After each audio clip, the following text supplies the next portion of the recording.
warahmatullahi wabarakatuh. Bismillah, alhamdulillah, wassalatu wassalamu ala rasulillah, la haula wa la quwata illa billah, amin. Yang sama-sama kita hormati Ibu Sri Suwarti, mewakili Pak Camat. Alhamdulillah, tadi pesannya itu, sebenarnya Ibu ini baru tahu Porkabi barangkali ya Bu. Tapi sejalan dengan pemikiran-pemikiran Porkabi yang dicanangkan oleh Ketua Umum kami. Yang terhormat Bapak ini dari Polsek yang mewakili Polsek Tanjung Priok, kebetulan kalau nggak salah beliau adalah inter ya Pak. Dan abang-abang Ketua tim DPD Porkabi, Bang Arsan mana belum datang belum? Belum datang ya, insya Allah nanti dalam perjalanan kali. Dan sekretarisnya Bang Haji Bang Barudin dan saudara Tias. Dan saya ucapkan terima kasih kepada Ketua Panitia Pelaksana Musjamin, yaitu Bang Haji Samsul Huda dan Bang Yuri. Abang-abang para Ketua DPC se-Jakarta Utara yang hadir pada siang hari ini, dan para Ketua Ranting se-Kecamatan Tanjung Priok, serta para undangan yang lain. Pertama-tama saya panjatkan puji syukur kepada Allah Subhanahu wa Ta'ala bahwa kita pada siang hari ini, meskipun dalam suasana yang tadi disampaikan baik oleh Ibu Sri sendiri maupun oleh dari Pak Edi, bahwa kita dalam suasana masih COVID, masih terus berlangsung, tapi karena tuntutan organisasi harus berjalan, terpaksa kita harus mengikuti protokol-protokol kesehatan. Ini adalah untuk kepentingan kita, bukan untuk kepentingan siapa-siapa. Ibu Sri, saya ucapkan terima kasih banyak atas pemberian ruang dan tempat dalam penyelenggaraan Musab Porkabi Kecamatan Tanjung Priok ini, sehingga dapat terlaksana pada siang hari ini. Dan ini memang untuk Jakarta Utara baru diawali oleh Kecamatan Tanjung Priok. Insya Allah yang menyusul adalah Kecamatan Kelapa Gading, Pademangan, kemudian Penjaringan, dan terakhir Koja. Dan ini waktunya memang sudah terlalu mepet tuh. Kira-kira kita akhir bulan Agustus, paling telat minggu pertama bulan September harus sudah selesai. Karena bulan Oktober atau November itu ada mubes untuk memilih ketua umum yang baru. Abang-abang sekalian, para undangan, saya perlu menyampaikan bahwa Porkabi itu adalah organisasi yang memang punya anggaran dasar, anggaran rumah tangga, dan punya tujuan. Bukan organisasi yang ecek-ecek gitu, bukan organisasi yang liar, bukan.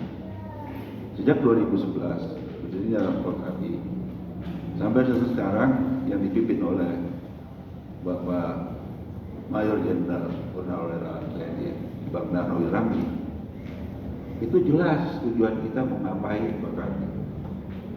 Jadi jangan kita merasa kalau sudah menjadi ketua ranting, ketua cabang, ketua DPD itu punya otoritas sendiri. Enggak, kita punya hierarki. Anggaran dasarnya jelas. Tadi secara abang kita Bang Hilman sudah menyampaikan, kasih tahu melalui perjenjang dari ranting, cabang ke DPD, dari DPD baru ke DPD. Kita nggak bisa punya otoritas sendiri. Setiap pergerakan, aktivitas apapun, apalagi yang menyangkut pergerakan massa, itu harus seizin ketua DPD. Jadi ketua ranting, ketua cabang itu nggak berat.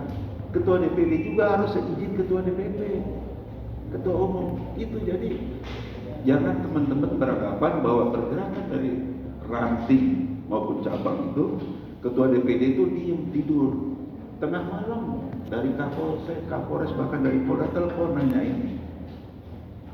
Yang kemarin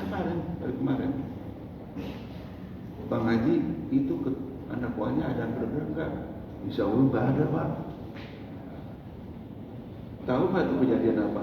Saya belum dengar Pak, tapi baru lagi saya monitor. Itu bukan cuma dari Polsek, dari Kapolres, bukan dari Polda, dari Kodim juga sama, dari Kodam. Jadi kita organisasi bukan dia, terdaftar semua. Kalau dicari di internet nama saya Ayu dari Jakarta, itu semua lengkap ada sih. Jadi jangan berpikir khususnya kepada teman-teman yang baru bergabung atau yang sudah lama bergabung, tapi udah lupa, saya coba sedarkan kembali bahwa kita itu organisasi yang punya anggaran dasar dan rumah tangga, punya tujuan yang ingin dicapai. Bukan organisasi yang lihat, organisasi yang memang berjalan sendiri semau-maunya. Kita harus solid, tapi solid itu bukan pada level-level yang ranting, subranting. Kita solid dalam arti Porkabi secara keseluruhan. Ini yang perlu dipahami. Kebanyakan teman-teman berpikiran yang terjadi belakangan ini bahwa Porkabi di satu ranting subranting militan, seolah-olah dia tidak punya hierarki, punya tanggung jawab lagi ke atas. Bukan begitu. Kita berjenjang. Karena kalau terjadi sesuatu, apa itu aktivitas yang legal atau tidak legal, begitu ditangkap sama Pak Polisi, Pak itu nanti buahnya nangkap. Itu ditanya saudara dari mana, anggota Porkabi, itu bukan cuma saudara yang ngalamin. Yang pasti ditanya itu ketua cabang, ketua ranting, ketua cabang, ketua DPD berjenjang. Karena Porkabi cukup jelas. Begitu juga beberapa kejadian itu ketua umum nggak lepas dari telepon dan monitor dari para petugas yang berwajib. Jadi jangan beranggapan bahwa kelakuan anak buah di bawah itu tidak akan berdampak pada pimpinan. Itu salah, sangat salah. Jadi apa yang tadi dibawa oleh ibu kita, Ibu Sri Suharti itu, meskipun baru tapi ternyata memang benar seperti itu. Itu arahan. Saya kemarin sore kan juga menyampaikan himbauan dari pimpinan kita, ketua umum kita. Kalau dibaca, disimak, apa sih sebenarnya? Jadi tidak terlepas bahwa kita adalah tujuan utama yang pertama adalah meningkatkan harkat dan martabat kaum Betawi, khususnya Porkabi, melalui peningkatan sektor ekonomi dan kedua meningkatkan akhlakul karimah.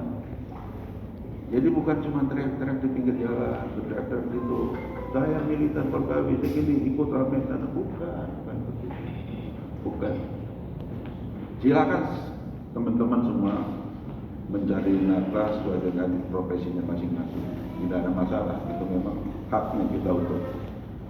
Tapi kalau untuk melakukan suatu aktivitas yang bersifat yang mengganggu keamanan dan ketertiban, sebagusnya itu dikoordinasikan dulu, minta pendapat dari ketua ranting, ketua cabang, ketua DPD. Kalau tidak ada izin dari ketua DPD, jangan berharap bahwa teman-teman itu melakukan itu legal. Ketua DPD bisa mengatakan bahwa itu bukan anggota Porkabi, dia sudah inkonstitusional. Bisa seperti itu. Tapi kita kan tidak menghendaki seperti itu. Jadi itulah teman-teman sekalian, bahwa siklus pergantian kepemimpinan memang itu sudah biasa berjalan. Dan saya memang kebetulan sudah sangat lama. Saya dipersiapkan dari 2007 ya. 2007 pemilihan lagi, masih kepilih lagi, masih dipercaya, pemilihan lagi, masih percaya. Tapi untuk kali ini yang depan, saya berharap ada suatu regenerasi. Karena saya dianggap tidak berhasil kalau saya tidak bisa memilih, menyiapkan pemimpin-pemimpin pengganti saya. Ketua DPD tidak berhasil. Itu masalahnya. Jadi kita harus mencari pemimpin yang muda, yang memang berkualitas,